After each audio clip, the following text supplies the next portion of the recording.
Technician grade 1 आज के दिन यानी कि 26/12/2024 को एनसीईआरटी आना था। ज़्यादातर लोगों ने अपने मार्क्स देख लिए, जिन्होंने नहीं देखे वो आगे देख लेंगे।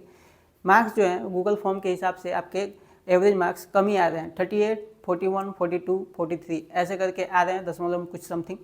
आपके एग्जाम टेक्नीशियन ग्रेड 1 के 19 और 20 को हुए थे और अभी जो है एवरेज जितने भी मैंने आपके जो अभी लोगों ने यूट्यूब चैनल पे अपने कम्युनिटी पोस्ट किए हैं एवरेज मार्क्स के हिसाब से, ज़्यादातर लोगों के जो है ज़्यादातर परसेंटेज में लोग आपके 60 से 70 के बीच में ही आ रहे हैं, 50 से 60 और 60 से 70 इसी एवरेज में ज़्यादातर लोगों के मार्क्स देखने को मिल रहे हैं। आपके जो भी कम्युनिटी पोस्ट हैं आपके बड़े बड़े यूट्यूब चैनल्स के या फिर मैंने भी डाला हुआ था उसके हिसाब से, और आपके एवरेज मार्क्स जो गूगल फॉर्म पे आए थे वो भी आप देख रहे हो कम ही रहते हैं। तो क्या है टेक्नीशियन ग्रेड 1 का कट ऑफ कम जाएगा, जितनी उम्मीद की गई थी उतनी तो नहीं जाएगी, 85-90 जो अज्यूम किया जा रहा था उतना नहीं जाएगा। तो फिर बात ये आ रही है कि जो बच्चे आ रहे हैं आपके 60 से 70 के बीच में क्या उनका हो पाएगा। तो पहली बात तो भाई आप एक बार नज़र डाल लो अपनी वैकेंसी पे कि आपकी सीटें कितनी थी।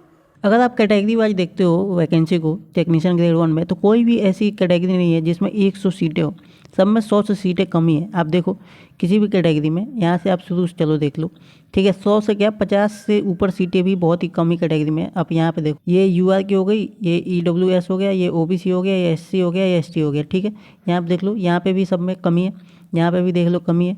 एक ही दो जोन है भाई साहब, एक ही दो जोन है ना जहाँ पे 50 से ज़्यादा सीटें हैं, वो भी यूआर में ही है। जैसे कि आपका एक है मुंबई में, ठीक है, मुंबई में आपके यहाँ पे देखो, मुंबई में आपके 68 है यहाँ पे, बाकी सब में कमी है, ठीक है। और उसके बाद एक और सीटें हैं आपकी यहाँ प्रयागराज में, प्रयागराज में आप देखते हो यहाँ पे 61 है। बाकी आप कहीं पे भी देखो ना भाई 50 सीटें भी नहीं है आपकी कैटेगरी में, है ना। कैटेगरी वाइज आप देखो तो कहीं पे भी, यहाँ पे भी देख लो कमी है हर एक जगह पे। और आपकी टोटल अगर मिला लिया जाए, हर एक कैटेगरी को टोटल जोड़ लिया जाए, तो 100 नंबर में भी कैटेगरी नहीं है आपकी, 100 से कम ही आ रही हैं।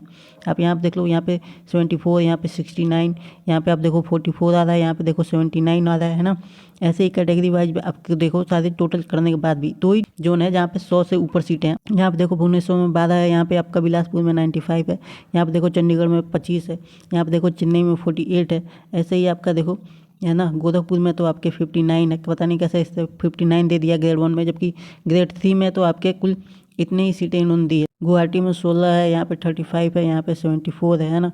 ऐसे ही आप देखो यहाँ पे बस दो जोने हैं जहाँ पे आपके 100 से ज़्यादा सीटें हैं। जैसे कि आपका यहाँ देखो प्रयागराज में 131 है, और आपका मुंबई में 152 सीटें हैं, है ना। तो आप देख रहे हो कि टोटल करने के बाद भी इतनी ही कम सीटें हैं हर जगह पे। तो आपको क्या लगता है भाई कट ऑफ आपकी कम जाएगी? जैसे जो आपका टोटल एवरेज आ रहा है 38, 41, 42 है ना, 43 ऐसे एवरेज आ रहे हैं। तो आप एक तो ये एवरेज है, दूसरी बात आपकी वैकेंसी इतनी कम है, तो आपको लगता है कि कट ऑफ जो है वो कम जाएंगी? भाई ऐसा नहीं है। पहली बात तो मैं बताऊँ कि आपका कितना कट ऑफ जा सकता है टेक्नीशियन ग्रेड 1 में, यूआर का, ठीक है, ओबीसी, ईडब्ल्यूएस, आपका एसटी, एससी, ठीक है। देखो यार, पहली बात तो इनके कट ऑफ ना भाई हर जगह आपका डिपेंड करता है कि आपके जोन कौन से हैं, आपकी सीटें कहाँ पे हैं, कितनी है। आप कई जगह पे देखोगे अपनी, अगर यहाँ पे एसटी की सीटें देखो बस 3 ही है, अब यहाँ अजमेर में देखो बस 4 ही है, यहाँ पे देखो बस 3 ही है, यहाँ पे देखो बस 5 ही है। अब देखो अगर यहाँ पे अहमदाबाद में कोई लड़का अगर कोई ऐसे आ गए जो 80 कर गया, कोई 75 कर गया, है ना, कोई 76 कर गया, तो 3 ही लड़के तो सीटें खा जाएंगे आपके यहाँ पे, है ना। तो इनके आप कट ऑफ कैसे डिसाइड कर सकते हो, आप सोचो, है ना। आप खुद से दिमाग लगाओ, कोई अगर आपको कट ऑफ बता रहा है, भाई साहब किस हिसाब से बता रहा है आपको कट ऑफ, है ना। तो इसमें एक तो पहली बात कि आपका एक ही एग्ज़ाम होना है ना, और तो वो एग्ज़ाम हो चुका है, आपकी एनसीईआरटी आ चुकी है। आपके मिनिमम जो है ना भाई साहब, मैं बताऊँ आपको, देखिए ये आपके टेक्नीशियन ग्रेड 1 के एनसीईआरटी आने की नोटिस है, ठीक है। इसमें इन्होंने बोला हुआ है 26 तारीख को 11 बजे से आपका एनसीईआरटी जो है ऑनवर्ड हो जाएगा, देखना स्टार्ट हो जाएगा, जो कि लोगों ने देख लिया है 26 तारीख को। और आपका ऑब्जेक्शन जो है राइज करना भी, वो भी आप जो है 26 तारीख से ही कर सकते हैं, है ना। तो लोग अभी देखेंगे कौन कौन से क्वेश्चन गलत होते हैं, उसके खिलाफ जो है ऑब्जेक्शन राइज करेंगे, है ना। और ये आपका डेट जाएगा आपका 31/12/2024 तक, ठीक है। तो 31/12/2024 तक तो आपके रिजल्ट ऐसे ही नहीं आने, है ना। उसके बाद ये थोड़ा टाइम लेंगे, आपके जो भी आपने ऑब्जेक्शन राइज किए होंगे उसको एनालाइज करने में, उसको देखने में क्या सही है क्या गलत है, फिर ये आपके रिवाइज आंसर की जारी करेंगे, है ना। तो कुल मिला जुला के आपके कम से कम देखो यहाँ पे 31 तारीख तक तो ये महीना तो गया आपका, ये साल भी गया, ठीक है।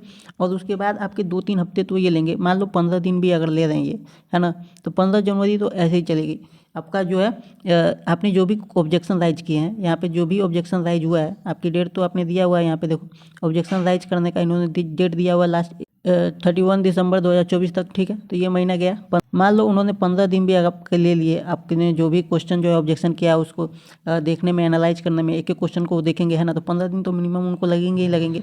तो आपके जो है रिजल्ट ये समझ लो कि फरवरी 2025 से पहले रिजल्ट नहीं आने वाला टेक्नीशियन ग्रेड 1 का। फरवरी 2025 तक आपके रिजल्ट आएंगे। तो भाई रिजल्ट का वेट करो, एक ही एग्ज़ाम तो होना है आपका, है ना। अब तो इसके बारे में आपको कुछ करना ही नहीं है यहाँ पे, अब तो आपको कुछ करना ही नहीं है, आराम से डीबी के लिए प्रिपेयर होना है। तो आपके फरवरी, है ना, 2025 में फर्स्ट वीक में उम्मीद है कि आपके जो है रिजल्ट आ जाए, है ना। तो ज़्यादा दिन तो है नहीं भाई, ऐसे भी कट ऑफ के बारे में चिंता करके कोई फ़ायदा है नहीं, जो होना है वो हो चुका है। आपको बस 1-2 महीने वेट करने हैं, 1 महीने ही वेट करने हैं अब ज़्यादा से ज़्यादा, उसके बाद तो रिजल्ट ही आ जाएगा। और ऐसा भी तो नहीं है कि आपको जो है CBT 2 के लिए प्रिपरेशन करनी है तो आपको चिंता है इस चीज़ की कि भाई अगर मैं अभी तैयारी स्टार्ट करूँ या ना करूँ। मैं समझ सकता हूँ रिजल्ट को सबकी चिंता होती है, पर मान लो ऐसा तो नहीं है ना, आप इसमें आप कुछ कर भी नहीं सकते। जैसे कि मान लो ALP वालों के लिए CBT 1 के बाद उनको तैयारी करनी है, तो CBT 1 में कितना कट ऑफ आएगा ये जानना ज़रूरी है उनके लिए, क्योंकि आपको CBT 2 की तैयारी करनी है ना। बट इसमें क्या है, अब तो आपको सीधा DB के लिए प्रिपेयर होना है, जिसके लिए वो टाइम देंगे। रिजल्ट के बाद आपको DB के लिए वो समय मिलेगा। ऐसा नहीं है कि रिजल्ट आया और तुरंत आपको DB के लिए बुला लिया जाएगा, है ना। उसके लिए भी समय दिया जाएगा, तो आप आराम से अपने DB के लिए कर सकते हो। बाकी अगर आप किसी और एग्जाम के लिए प्रिपरेशन कर रहे हो तो आराम से करो भाई, इसकी अब चिंता छोड़ दो। आपने जो कर लिया, आपके हाथों में जो था वो हो चुका है, बाकी जो होना है वो रेलवे डिसाइड करेगी।